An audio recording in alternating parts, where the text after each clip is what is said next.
नमस्कार साथियों, मैं Sudhansh, accountant in the railways. पिछले कई वीडियोस में जैसे हम रेलवे अकाउंटेंट डिपार्टमेंट की बारे में जानकारी दे रहे थे और कुछ इंपॉर्टेंट टॉपिक्स हैं जो आरआरबी एनटीपीसी से रिलेटेड हैं, उसके बारे में हम जानकारी दे रहे थे। लेकिन आज का टॉपिक थोड़ा सा हटके रहने वाला है। ये एक मोटिवेशन के तौर पर रहेगा। जैसे एर्थ पे कमीशन अभी कमेटी जो बैठी हुई है, उसके बारे में थोड़ा सा बताएंगे कि जब आप लोग ज्वाइन करोगे।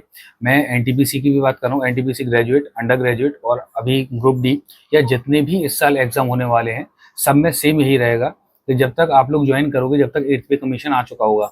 और एर्थ पे कमीशन आने के बाद आप लोगों ने इतनी न्यूज़ सुन भी चुके होंगे कि कितना हाइक आने वाला है। इस बारे में हम थोड़ा सा डिटेल में जानकारी लेंगे। तो चलिए स्टार्ट करते हैं। अब हम इसमें बात करेंगे कि एर्थ पे कमीशन के बारे में। मैं थोड़ा सा आपको बैकग्राउंड देना चाहूँगा कि कैसे क्या कमेटी बैठती है, इनका क्या कमीशन जो कैसे लागू होता है, इसके बारे में। सबसे पहले एम्प्लॉय यूनियंस जो होती हैं, वो अपना एक मेमोरेंडम तैयार करती हैं, सरकार को सबमिट करती हैं कि हमारे एम्प्लॉयज़ की जो इतनी मांग है।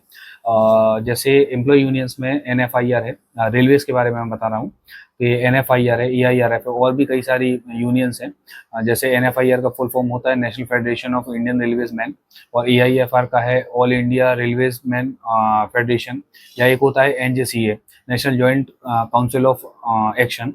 तो इस टाइप के जो एम्प्लॉय यूनियंस हैं, ये लोग एक अपना मेमोरेंडम तैयार करके सरकार के सामने पेश करते हैं कि हमारे एम्प्लॉयज़ की ये इनकी मांग है। इसके बाद क्या होता है, एक जेसीएम बैठती है। जेसीएम का फुल फॉर्म होता है जॉइंट कंसल्टेटिव मशीनरी। इसमें क्या होता है कि सरकार के कुछ रिप्रेजेंटेटिव बैठते हैं और हमारे रिप्रेजेंटेटिव कमेटी होती है वो बैठती है। फिर इन दोनों में डिस्कशन होता है कि क्या एक फिटमेंट फैक्टर तय होना चाहिए। अभी फिलहाल सुन रहे हैं कि एम्प्लॉय यूनियन जो है उन्होंने 3.68 फिटमेंट फैक्टर के बारे में बताया है। तो अच्छा, एक और टर्म आता है बार बार, फिटमेंट फैक्टर। फिटमेंट फैक्टर क्या होता है, ये एडजस्टमेंट, इसका ये एक इंग्लिश वर्ड है, इसमें इसका अर्थ होता है फिट एडजस्टमेंट। इसमें क्या होता है, जैसे आपका एक साल में 2 बार डीए चेंज होता है। तो क्या होता है, जब पे कमीशन जो है हर 10 साल बाद आता है, तो ये 20 बार कम से कम अपडेट होता रहता है। ऐसे इन्फ्लेशन और टीए डीए और एचआरए ये सब एकदम ऐसे ऐसे जुड़ते चले जाते हैं। तो क्या है, हर 10 साल में एक नया बेसिक स्ट्रक्चर सैलरी का तैयार किया जाता है। जैसे इसके पहले 7th पे कमीशन था, उसमें 1.92 फिटमेंट फैक्टर था। 7th पे कमीशन आते ही साथ 2.57 के आसपास फिटमेंट फैक्टर लगाया था जब 7th पे कमीशन आया था। अभी 3 फिटमेंट फैक्टर सुन रहे हैं 8th पे कमीशन के लिए। एक तो सुन रहे हैं 1.92, एक सुन रहे हैं 1.96 और एक सुन रहे हैं 2.86 के आसपास। तो ऐसा एसम्पशन है कि सरकार 1.92 जो फिटमेंट फैक्टर है वो तय कर सकती है।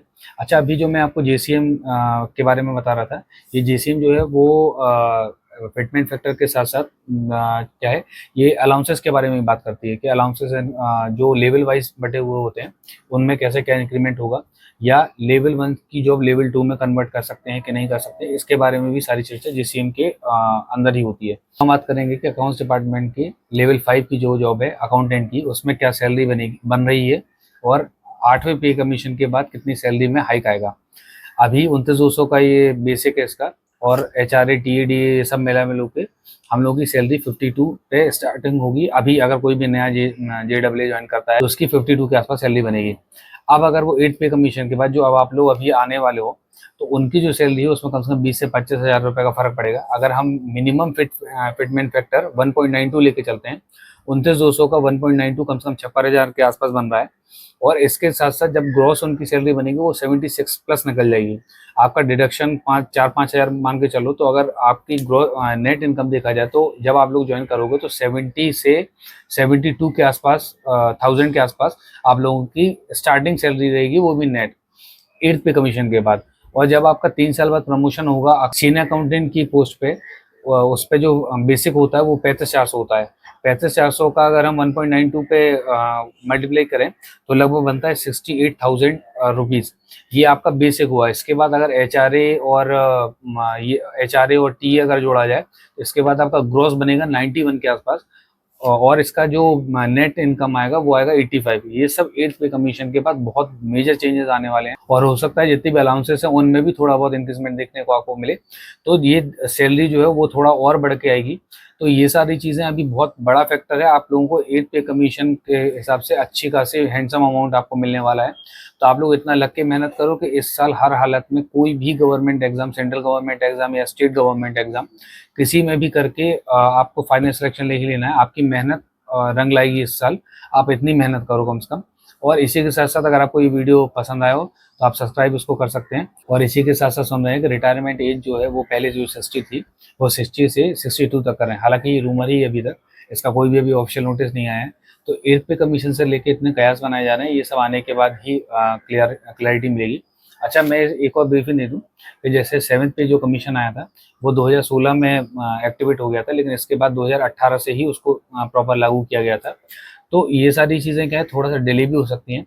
लेकिन जब भी कोई भी आप लोग न्यू कमर्स जितने भी हैं आरबी एनटीपीसी के थ्रू आने वाले या कितने भी अदर एग्जाम्स में, वो किसी में भी आपका सेंट्रल गवर्नमेंट कोई भी एग्जाम में आपका होता है फाइनल सिलेक्शन, तो आप लोगों के पास अच्छी खासी हैंडसम सैलरी बनाने का मौका मिल जाएगा। तो आप मेहनत इतना जम के करो इस बार कि आपका हर हाल में फाइनल सिलेक्शन हो जाए। ये वाला मौका बार बार नहीं आएगा। हालांकि 1-2 साल बाद ही सारी चीज़ें क्लैरिटी मिलेंगी, लेकिन आप लोग इतना मेहनत करो कि जब तक आप लोग आओ, जब तक ये सारी क्लियर भी हुआ है हो जाए, और इसके साथ साथ आपको एक अच्छे खासा सैलरी भी मिल पाए।